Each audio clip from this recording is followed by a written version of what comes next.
en vivant dans cet âge-là, nous avons des promesses à nous. Amen. Gloire à Dieu. Amen. Donc, à cela, nous avons compris en lisant les prophètes. Amen. Amen. Les prophètes nous confirment que dans ces derniers jours où nous vivons, nous avons des promesses. Gloire à Dieu. Amen. Amen. Nous avons des promesses à nous.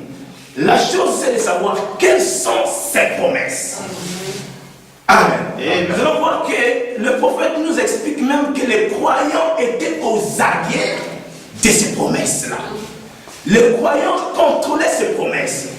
Mais il y a une chose qui a été dite lors de ce sermon. Les gens ont la connaissance des promesses. Tout lecteur de la Bible a une connaissance sur les promesses.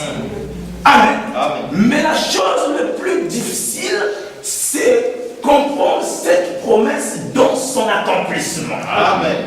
Est-ce que vous voyez? Amen. Parce que vous allez remarquer que dans les types dans la Bible, vous allez voir il y a des promesses. Les gens connaissent les promesses. Vous allez voir qu'en lisant, même lorsque nous allons prendre le thème d'aujourd'hui, les scribes, le frère Branham appelle les docteurs. Et ils savaient que Élie devait venir. Mais au moment où Élie est venu, donc ils avaient la connaissance de la promesse qui disait que Élie doit devenir premièrement. Amen. Mais lors de l'accomplissement de cette promesse-là, au moment où Élie est venu, ils ne se sont pas rendus compte qu'il y a eu l'accomplissement de cette promesse. Amen. Amen. Et c'est la chose la plus difficile aujourd'hui. Pour nous, chrétiens des derniers jours, nous avons des promesses en nous. Quand nous lisons la Bible parle des promesses en ces derniers jours. Mais la chose la plus malheureuse pour un chrétien aujourd'hui, le fait que tu te déplaces sur toi, tu lis les brochures, tu dépenses ton énergie, ton argent, et quand tu arrives au moment de l'accomplissement de ces promesses, tu manques ces promesses. Est-ce que vous êtes avec moi? Amen. Maintenant, aujourd'hui, nous allons prendre les promesses, parce que nous avons lu dans l'Union invisible. Le frère Branham nous dit que Malachie 4, Luc 17, 30, Jean 14, 12, Apocalypse 10, le pasteur a encore rappelé, Zacharie 14, nous parle que ces promesses doivent s'accomplir dans les derniers jours. Amen. Est-ce que vous êtes avec moi? Amen. Maintenant, en retenant ces promesses, nous avons compris qu'il y a deux types de promesses.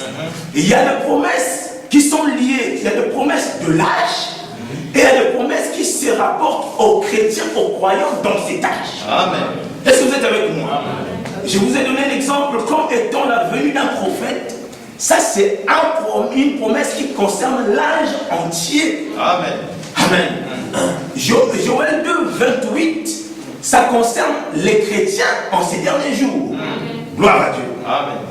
Que Dieu vous bénisse, messieurs. Amen. Maintenant, aujourd'hui, nous commençons par la première promesse qui nous parle de Malachie 4.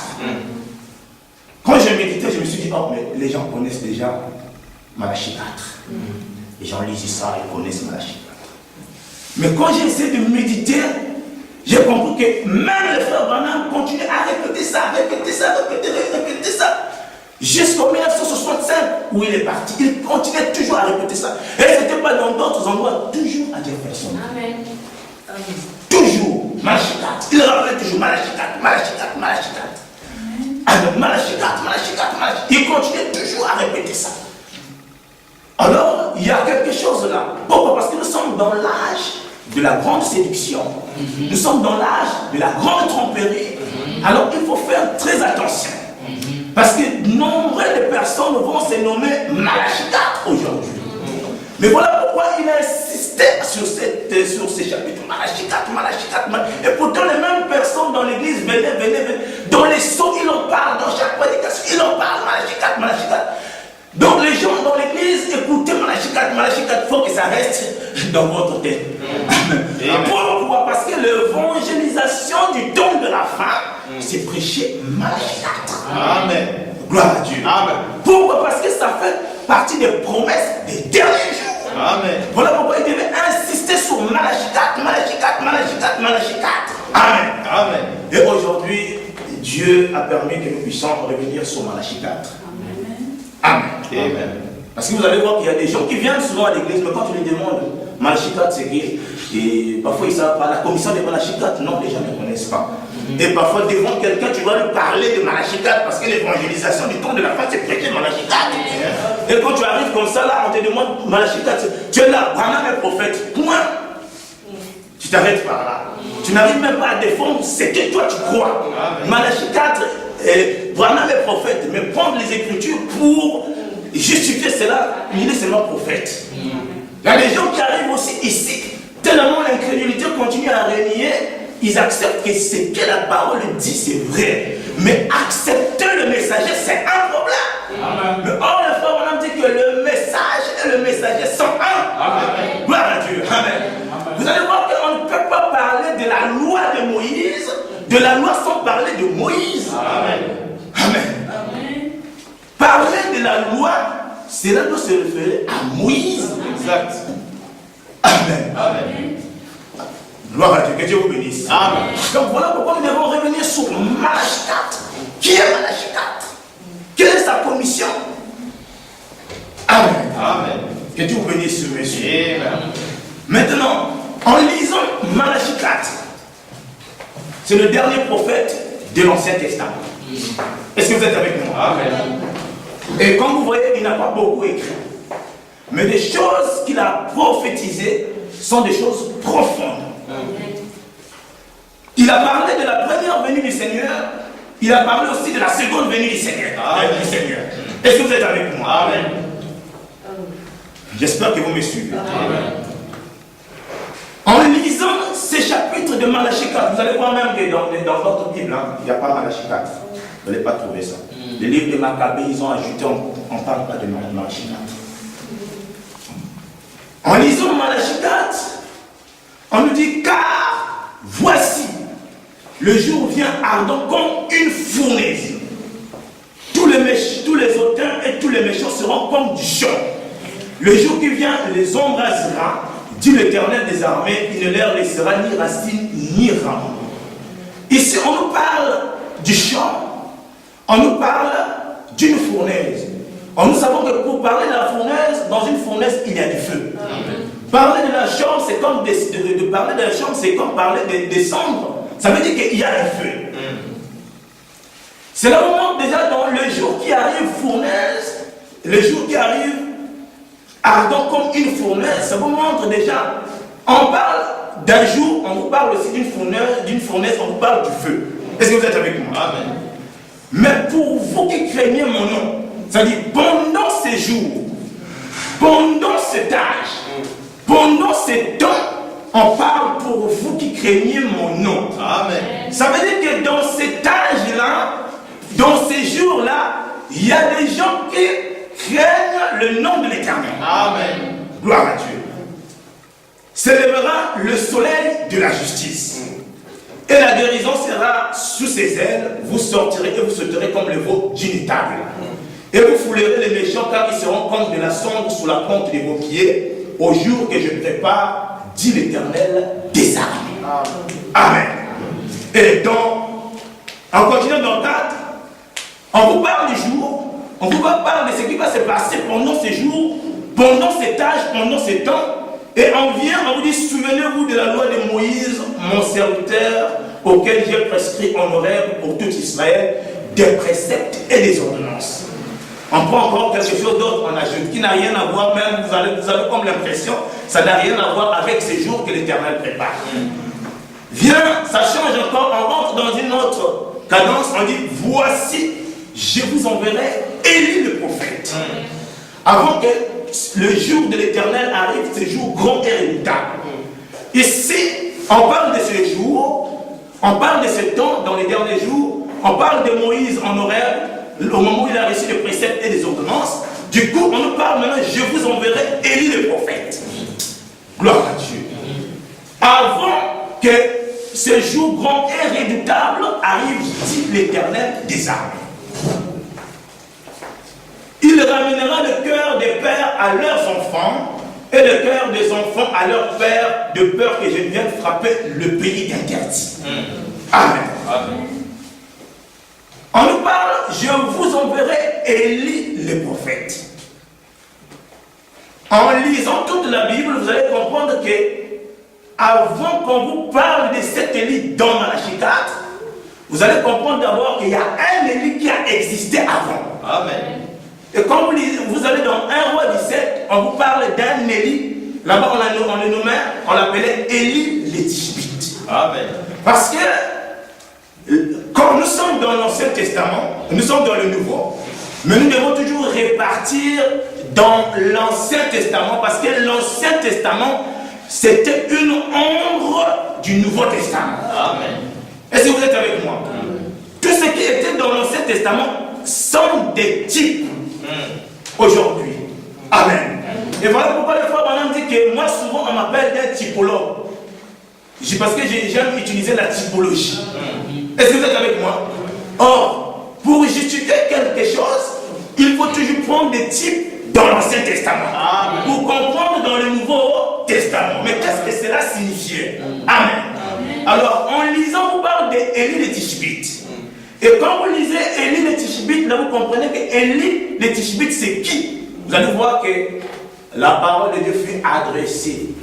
Les gens, quand vous lisez la Bible, les gens par lesquels la parole de Dieu sont adressées ne sont que des prophètes. Amen. Est-ce que vous êtes avec moi? Ne sont que des prophètes. Et Élie fut un prophète. Amen. J'aimerais donner une différence pour certaines personnes.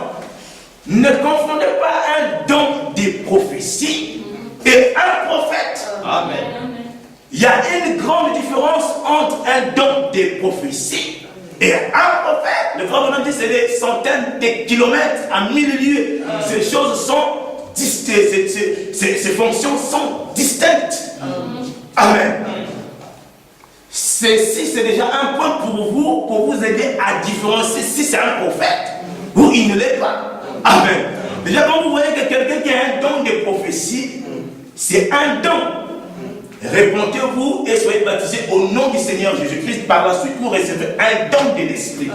Alors, un don de prophétie fait partie des dons dont Paul a parlé dans 1 Corinthiens 12, des 9 dons. Amen. Ces dons sont dans l'église en exercice. Là, on peut voir une sœur avec ce don-là. On peut voir un frère avec ce don-là. Gloire à Dieu. Est-ce que vous me suivez? Amen. Ça fait partie de l'église des 9 dons spirituels dont Paul a parlé. Mais remarquez, avec ce don de prophétie, quand un don d'une prophétie est donné, cela doit être éprouvé par 2 ou 3 témoins. Le frère Bonham dit que ce n'est pas le cas avec un prophète. Amen. Parce qu'un prophète, lui, il vient avec le ainsi dit les Seigneurs. Amen. Est-ce que vous êtes avec moi? Amen. Un prophète, lui, il vient avec le ainsi dit les Seigneurs.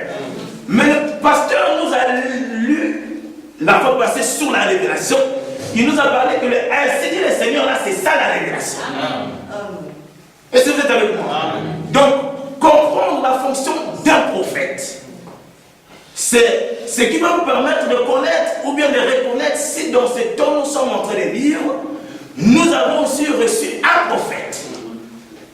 Est-ce que vous êtes avec moi? Amen. Que Dieu vous bénisse, messieurs. Amen. Donc, un prophète, c'est quelqu'un qui vient avec la révélation des paroles qui sont écrites.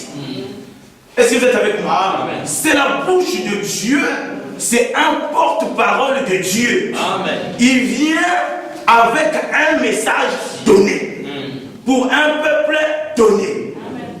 Est-ce que vous êtes avec moi? Amen. Noé est venu avec un message. Jérémie est venu avec un message. Moïse est venu avec un message.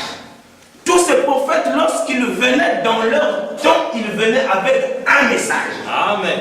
Ce sont des gens qui se tenaient toujours à la parole. Amen. Gloire à Dieu. Amen. Amen. Amen. Ce sont des gens qui tiennent toujours compte de la parole de Dieu. Amen. Et ce sont des personnes spéciales que Dieu envoie dans un temps donné. Ce sont des personnes que Dieu lui-même a tout fait pour ces gens-là. Ils venaient dans leur temps, ils venaient dans leur moment. Est-ce que vous êtes avec moi? C'est le cas des autres prophètes. Mais remarquez, dans chaque âge, quand un prophète venait, le frère Branham dit que quand un prophète vient, la venue d'un prophète, c'est un signe avertisseur. Amen. Est-ce que vous êtes avec moi? Amen. Donc, dans chaque âge, quand Dieu envoyait un prophète, c'était un signe pour avertir son peuple. C'est comme avant qu'une tempête arrive, vous allez voir d'abord, il y a ce qu'on appelle l'accalmie. Est-ce que vous êtes avec moi? Amen. Et dans le temps où nous vivons, nous avons aussi reçu un prophète. Amen. Est-ce que vous êtes avec moi? Amen. Nous avons reçu un prophète. Et ce prophète, nous le connaîtrons plus tard. Amen. Dans mon sermon. Est-ce que vous êtes avec moi? Amen. Donc nous voyons ici, on nous parle d'Élie le prophète. On nous parle d'Élie qui viendra dans les derniers jours. Mais nous devons comprendre d'abord, Élie là, en fonction d'un titre dans la Bible, si vous pouvez prendre le temps de lire, avant de comprendre Élie d'aujourd'hui, comprenez d'abord, Élie, le Tishbite, qu'est-ce qu'il a fait? Amen. Avant de ramener ça dans Élie de Malachie 4. Exact. Quand vous revenez, le frère Branham nous montre que dans toute la Bible, on parle de cet Élie, de cet esprit d'Élie 5 fois. Amen. Est-ce que vous êtes avec moi? Amen. Amen. La première fois, c'est avec Élie le Tishbite lui-même. La deuxième fois, j'ai des versets, vous pouvez prendre dans 1 roi 17. La deuxième fois qu'on nous parle de cet esprit d'Élie le prophète, de cet esprit d'Élie, c'est avec Élisée qui a reçu la double portion de cet esprit d'Élie.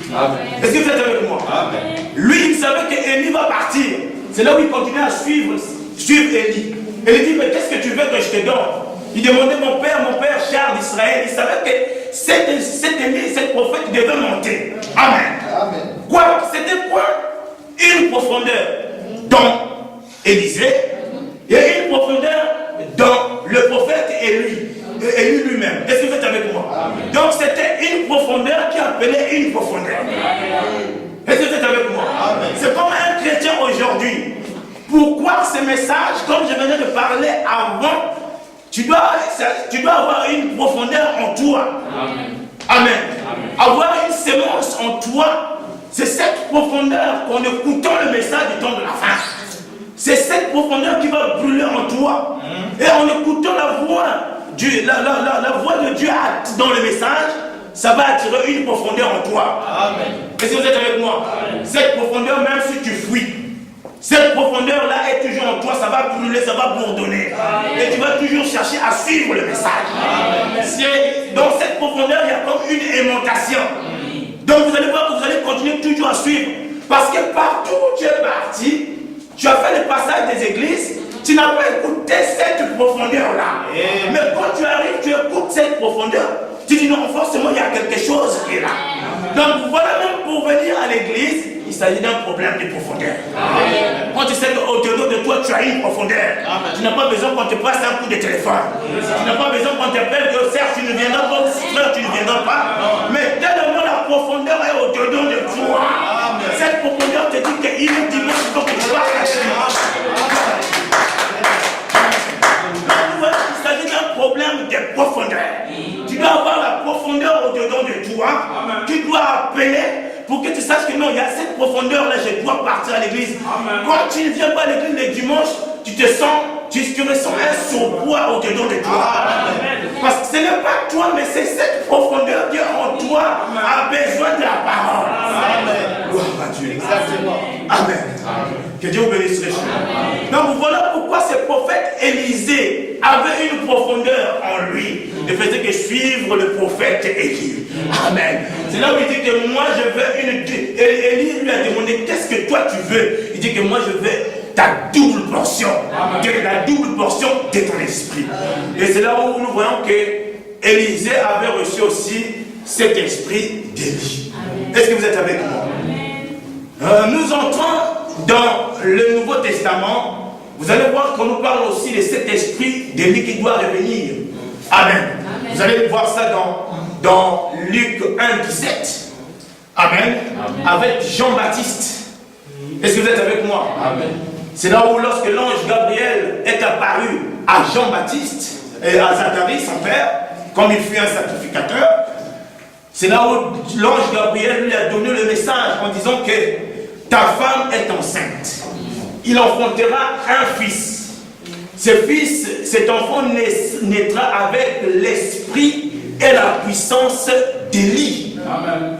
Est-ce que vous êtes avec moi? Amen. Donc, en suivant rien que les Écritures, on nous parle de cet esprit de lui qui doit revenir, amen, pour la 3e fois dans toute l'histoire de la Bible. Est-ce que vous êtes avec moi? Amen. Maintenant, la 4e fois qu'on nous parle encore de cet esprit, on nous parle dans Malachie 4, verset 5, on nous parle que voici, je vous enverrai Élie le prophète. C'est pour dire que dans les derniers jours, les promesses du temps dans ces derniers jours, il y a la venue d'un prophète qui va se nommer Élie. Amen. Avec le même esprit que Élie de Tishbite, Élisée et Jean-Baptiste. Amen. Gloire à Dieu. Amen. J'espère que vous me suivez. Amen. On nous parle encore de la 4e fois que cet esprit reviendra. On nous parle des derniers jours.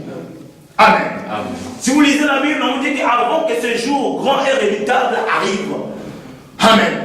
C'est dans les derniers jours que cet esprit doit revenir encore pour la 4e fois dans l'église. Est-ce que vous êtes avec moi? Amen. Et la 5e fois, cet esprit reviendra, c'est dans Apocalypse 11, de 1 à 3. C'est là où on vous parle de cet esprit qui reviendra encore dans les derniers jours, toujours, mais ça ne sera pas aux nations, ça sera pour les Juifs. Est-ce que vous êtes avec? Et on vous parle de 2 témoins, de 2 prophètes qui reviendront. On vous parle d'Élie et Moïse. Élie, pourquoi? Parce que eux, les Juifs, croient aux prophètes. Moïse, c'est parce qu'eux, ils croient à la loi. Amen. Est-ce que vous êtes avec moi? Déjà, pour vous montrer cet esprit d'Élie-là, pour comprendre maintenant cet esprit d'Élie, prenez votre temps à la maison, frères et sœurs, lisez, vous allez comprendre d'abord c'est quoi cet esprit d'Élie. Est-ce que vous êtes avec moi? Amen.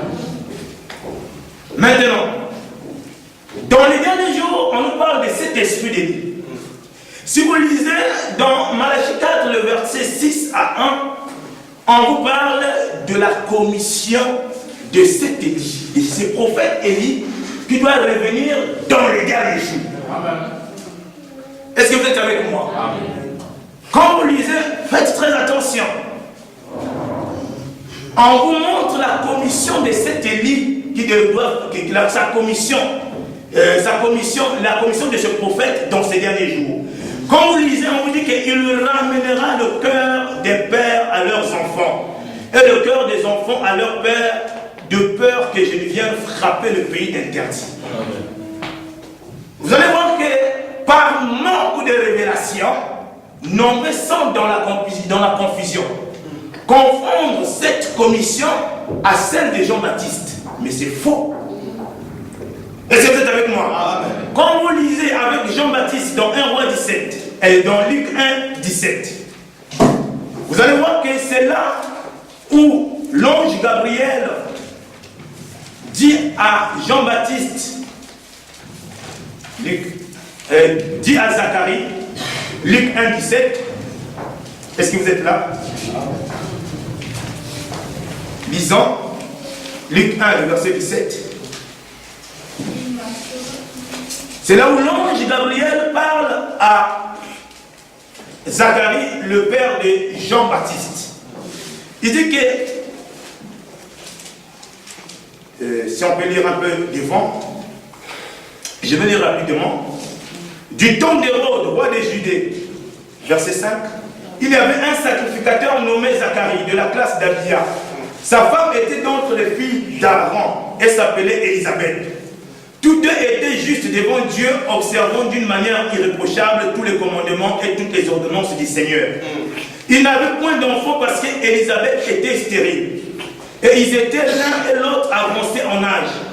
Or, pendant qu'il s'acquittait de ses fonctions devant Dieu, selon le tour de sa classe, il fut appelé par le sort d'après la règle du sacerdoce à entrer dans le temple du Seigneur pour offrir le parfum.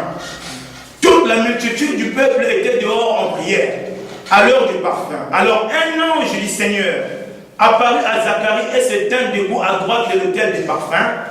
Zacharie fut troublé en le voyant et la frayeur s'empara de lui. Mais l'ange lui dit, ne crains point Zacharie, car ta prière a été exaucée. Ta femme Élisabeth t'enfantera un fils et tu lui donneras le nom de Jean. Il sera pour toi un sujet de joie et d'allégresse, et plusieurs se réjouiront de sa naissance. Amen. Car il sera grand devant le Seigneur, il ne boira ni vin, ni liqueur enivrante, et il sera rempli de l'Esprit dès le sein de sa mère. Amen. Il ramènera plusieurs des fils d'Israël au Seigneur, leur Dieu. Il marchera devant Dieu avec l'esprit et la puissance d'Élie pour ramener les cœurs des pères vers les enfants et les rebelles à la sagesse des justes, afin de préparer au Seigneur un peuple bien disposé.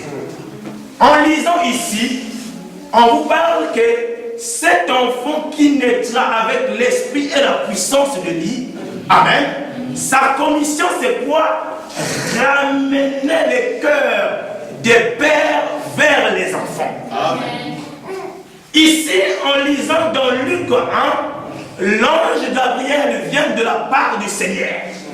Précise bien cela que cet enfant qui viendra avec une commission. Et sa commission, c'est quoi? Ramener les cœurs des pères vers les enfants. Ici, l'ange Gabriel, un messager qui vient de la part du Seigneur, vient confirmer que cette partie, on parle de ça dans Malachie 4, mais il y a une partie, ce n'est pas, il y a une partie qui est réservée à Jean-Baptiste, mais l'autre partie est réservée à Malachie 4, de cette élu qu'on nous parle dans les derniers jours. Amen. Est-ce que vous voyez? Donc, ramener. Le frère Manan nous dit que cela signifie restaurer, restituer. Est-ce que vous êtes avec moi? Et c'est là on nous parle de la commission de Jean-Baptiste. Ne confondez pas cela, la commission de Jean-Baptiste et la commission de Malachie 4. Amen. Vous allez voir que les gens par manque de révélation. Si toi tu ne connais pas ces choses, on va vous dire que c'est Jean-Baptiste. Et ils vont vous montrer, vous allez voir que oui, c'est Jean-Baptiste. Mais c'est faux, ce n'est pas Jean-Baptiste. Il y a une commission que Jean-Baptiste doit accomplir, mais il y a une autre commission est réservée pour l'Élie dont la Malachie a parlé dans les derniers jours. Amen. Est-ce que vous êtes avec moi? Amen. En lisant cela, dans Malachie 4, vous allez voir qu'on nous parle d'un type d'un prophète, mais on ne nous parle pas de son nom. Est-ce que vous êtes avec moi? Amen. Quand vous allez voir même Jean-Baptiste dans la Bible, Ésaïe a parlé de Jean-Baptiste. Il dit que voici, c'est la voix de celui qui crie dans le désert. Amen. On n'a pas, Ésaïe a prophétisé, mais Ésaïe n'a pas dit que c'est Jean-Baptiste qui viendra. Amen. Amen. Est-ce que vous êtes avec moi? Amen. Quand vous lisez même dans Ésaïe, on vous parle de Paul. Mais là-bas, on n'a pas dit qu'il y a Paul qui va venir. Non. C'était des promesses qui sont réservées dans les derniers jours. Mais c'est destiné à un peuple élu de comprendre, d'identifier à travers les Écritures. Amen. Finalement, qui est cet Élie? Est-ce que vous êtes avec moi? Amen. C'est cela. Voilà pourquoi vous devez être aux aguets aux promesses. Respecter les promesses. Dans cette commission, nous allons comprendre que finalement, qu'est-ce que ce prophète viendra faire dans les derniers jours? Amen. Amen. Pourquoi nous essayons de relier cela avec Jean-Baptiste? Je me souviens un jour, c'était en juin 1933, il y avait un jeune prédicateur baptiste, dans la rivière de Ohio, aux États-Unis. Il est en train de baptiser la 17e personne. Il y avait près de 10 000 personnes qui devraient se baptiser ce jour-là. Il y avait près beaucoup de gens. Lorsqu'il le baptisait, La 17e personne venait entrer dans l'eau. Il vient, il émerge cette personne-là. Lorsque il finit de prier, il émerge cette personne dans l'eau. Cette personne se lève, lui-même en relevant. Il y a une voix qui lui dit, regarde en haut. Il essaie d'insister. La voix continue à dire, regarde en haut. Lorsqu'il regarde en haut, c'est la colonne de feu qui oriente, qui prie. Et derrière ces signes, il y avait une voix qui a parlé. Comme moi j'ai envoyé Jean-Baptiste, précurseur de ma première venue, moi je t'envoie comme précurseur de ma seconde venue. Et voilà pourquoi nous sommes en train d'identifier le ministère de Jean-Baptiste avec le ministère d'Élie dans les derniers jours. Amen. Gloire à Dieu. Cette auréole a parlé, c'était une colonne de feu, la même colonne de feu qui conduisait les enfants d'Israël pendant la nuit, était les retours, confirmait la commission du prophète dans les derniers jours que tu es le précurseur de ma seconde venue. Amen. Amen. Comme Jean-Baptiste. Amen. Est-ce que vous êtes avec moi? Amen. Jean-Baptiste est venu pour ramener le cœur des pères vers les enfants. C'était le cœur des patriarches vers le cœur des apôtres, donc pendant l'âge apostolique. Gloire à Dieu. Amen.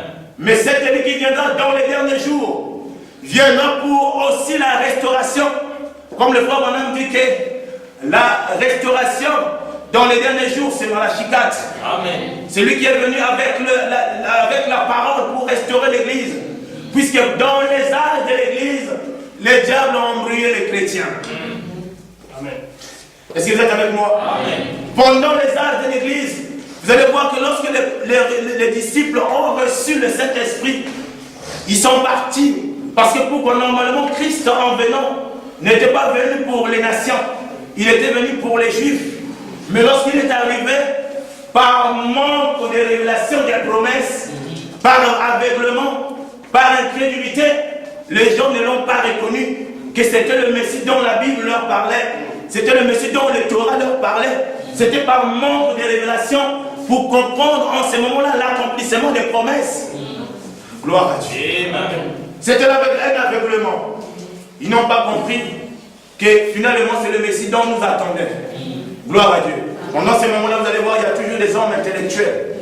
Le frère Branham dit qu'il est plus facile de ramener, de prêcher l'évangile à un chrétien qui ne connaît rien, que de prêcher de l'évangile à un...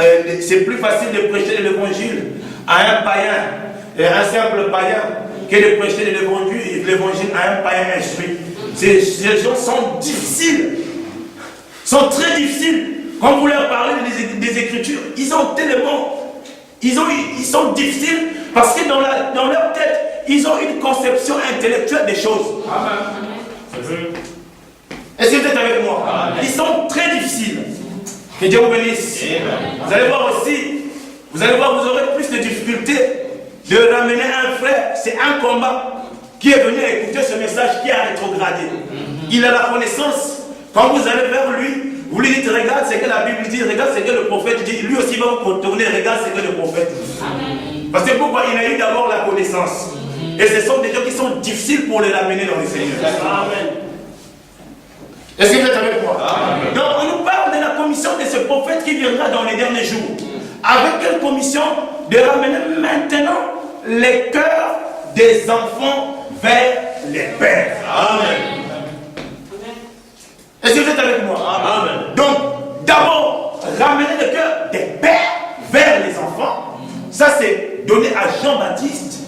Ramener le cœur des pères vers les enfants, ce n'est pas donné à Jean-Baptiste. Ça, c'est à cet élu en parle dans ces derniers jours. Amen.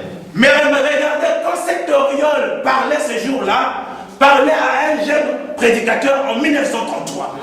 Et quand vous cherchez dans l'histoire, vous parlez, il y a un seul prédicateur dans toute l'histoire où cette auréole est venue, le retour de la colonne de feu confirma son prophète en ces derniers jours.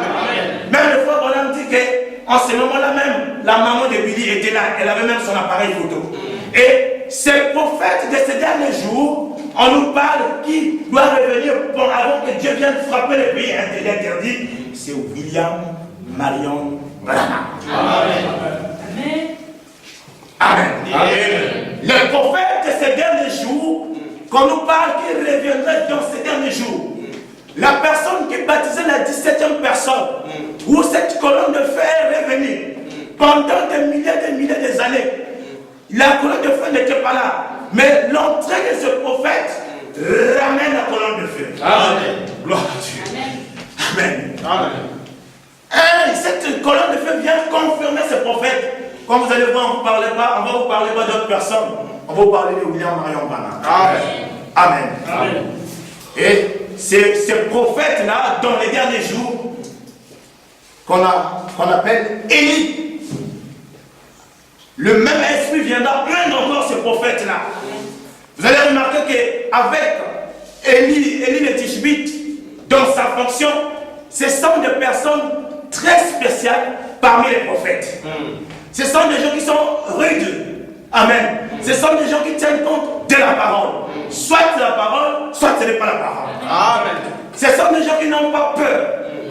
Et dans leur commission, lorsqu'ils viennent, la première des choses, vous allez voir qu'ils sont contre les systèmes dénominationnels. Amen. Et voilà pourquoi nous aussi, en étant dans la continuité de cette commission, nous sommes contre le système dénominationnel. Amen. Gloire à Dieu. Amen. Voilà pourquoi il y a certaines personnes, quand ils arrivent, on nous parle de l'église catholique, on parle de l'église protestante, on parle de tout ça là. Vous critiquez. Amen. Vous aimez critiquer. On ne critique pas, mais on vous parle de la vérité. Amen. Vous allez voir que la vérité a toujours tendance de blesser. Amen. Mais ça vous montre le vrai chemin. Amen. Quand vous prenez de la livatine, ça vous fait mal, mais ça guérit. Amen. Amen. Amen. Et vous allez voir que ce prophète qui viendra dans les derniers jours, c'est Élie le prophète. C'est Élie des derniers jours. 4 ans pour que cet esprit revienne dans les derniers jours.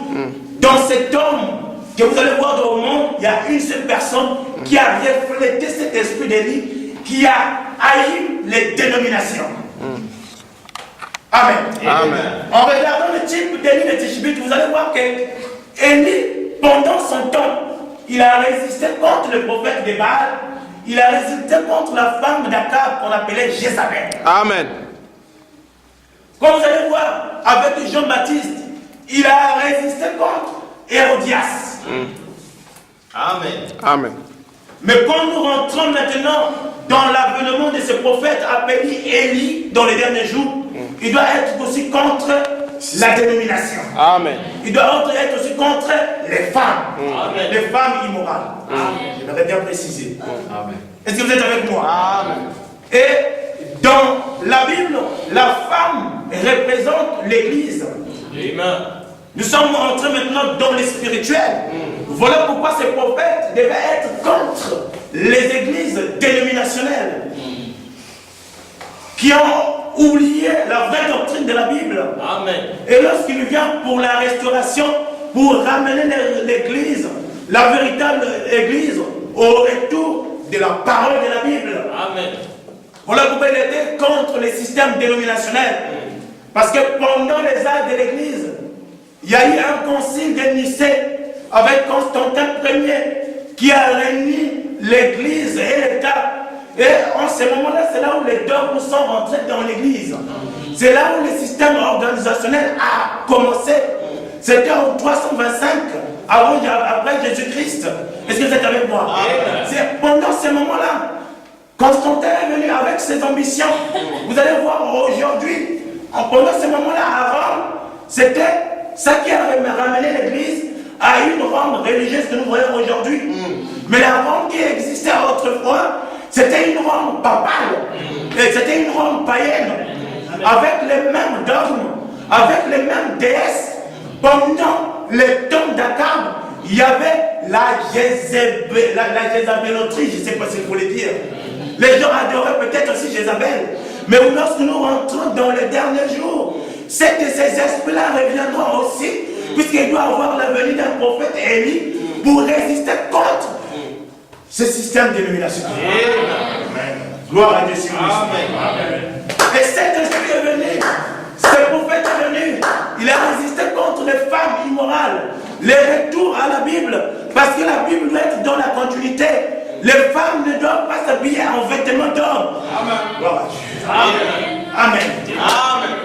Doivent revenir encore avec le faux baptême. Le faux baptême qui a été ordonné au moment du concile de Nicée. C'était le baptême au nom du Père, Fils et Saint-Esprit.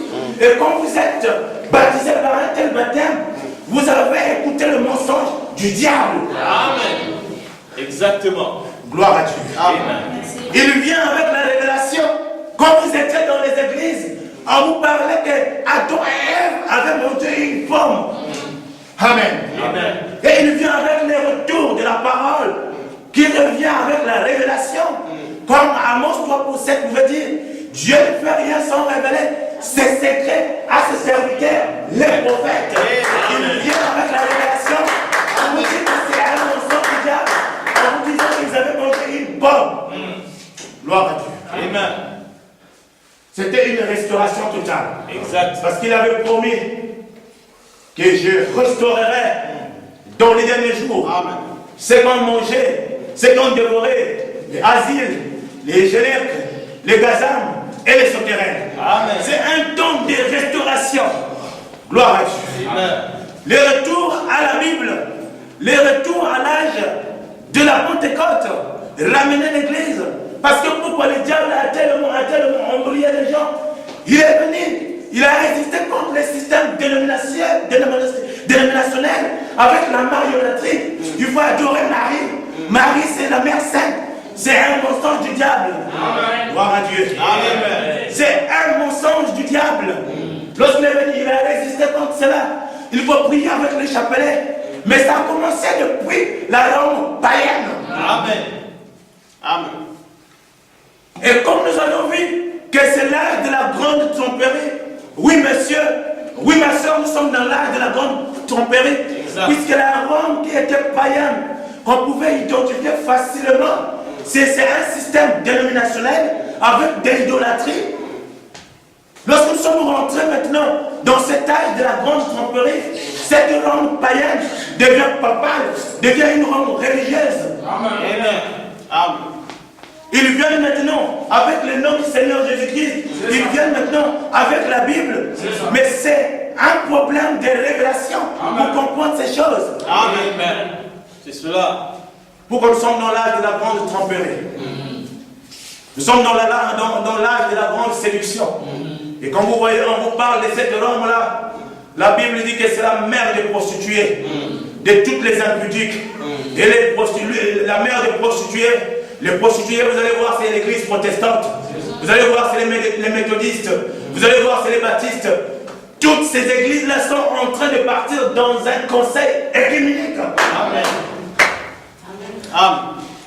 Dans un conseil écuménique avec qui à la tête? Le pape. Exact.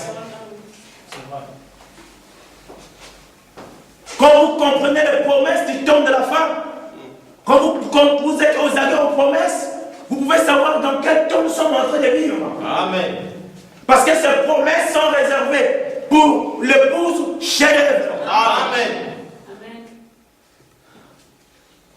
Amen. Amen. L'épouse chef-d'œuvre doit comprendre ces promesses. Parce que lorsque l'épouse arrive à ce stade de chef-d'œuvre, c'est-à-dire à une œuvre parfaite pour être prête pour les départs. Amen. Amen. Alléluia. Voilà pourquoi il faut une épouse chef-d'œuvre. Gloire à Dieu. Amen. Et remarquez la commission de ces prophètes. C'est la restauration, la restitution. Parce que de temps en temps, ça fait plusieurs années, on a été trompé. Amen. Amen. On a été aveuglé. Parce que nous sommes dans l'âge de l'aveuglement, l'âge de la Odyssée. Mais en ces derniers jours, Malachie 4 promet qu'il y aurait le retour d'un aigle. Cet aigle s'appelle Élie, qui reviendra encore pour la restauration dans l'église. Venir confirmer la véritable parole de Dieu. Amen. Venir avec un message, faisant l'appel à l'épouse, en leur disant que nous sommes dans un autre temps, dans un autre exode. Amen. Gloire à Dieu. Amen. Amen. Amen. Ces choses sont réservées pour l'église, pour l'épouse en ces derniers jours. Mais remarquez, lorsque ce prophète entre en scène, ce prophète n'est pas populaire. Comme vous allez voir aujourd'hui, si vous allez demander au William Marion Branham, Les gens connaissent mieux Billy Graham. Les gens connaissent mieux Tommy Osborne. Les gens vous parleront beaucoup plus de Oral Robert. Mais quand on vous demande de William Marion Branham, on ne les connaît pas. Et quand ce prophète vient, il n'est jamais populaire. C'est juste une minorité qui croira à son message. Vous allez voir que ce n'est pas donné à tout le monde. Dans chaque âge, depuis même l'âge d'Éphèse, quand Paul est venu avec son message de la foi, il y avait juste une minorité qui avait reconnu Paul, qui avait cru aussi au message de Paul. Et cela a toujours été ainsi.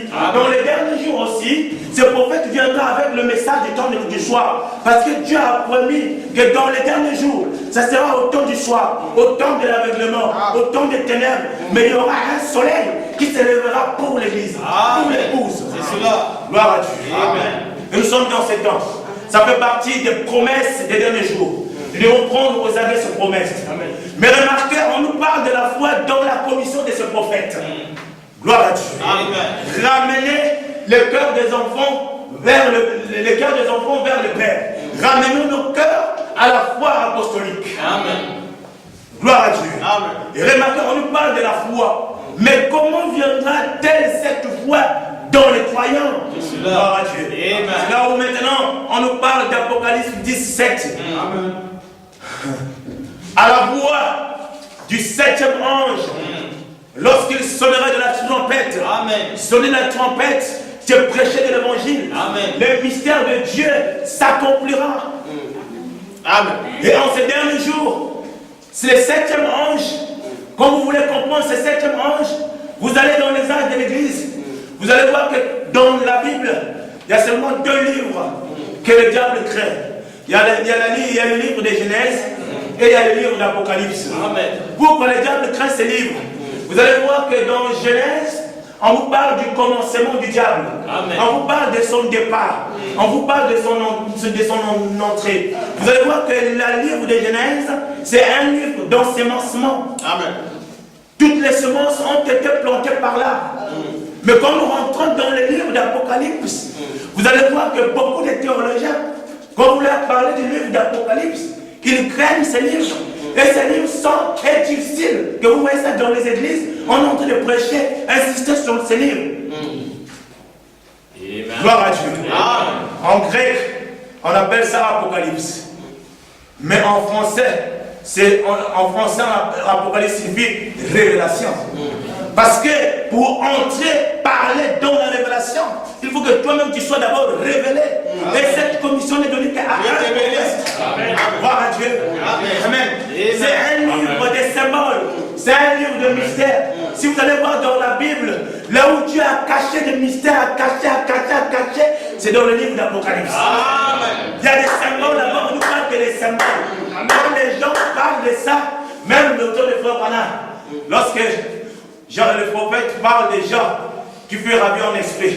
Il y a même un prédicateur qui a dit, certainement je crois que Jean a mangé beaucoup de piments pour dire de telles choses. Pourquoi? Parce que c'est un aveuglement, c'est sans des mystères.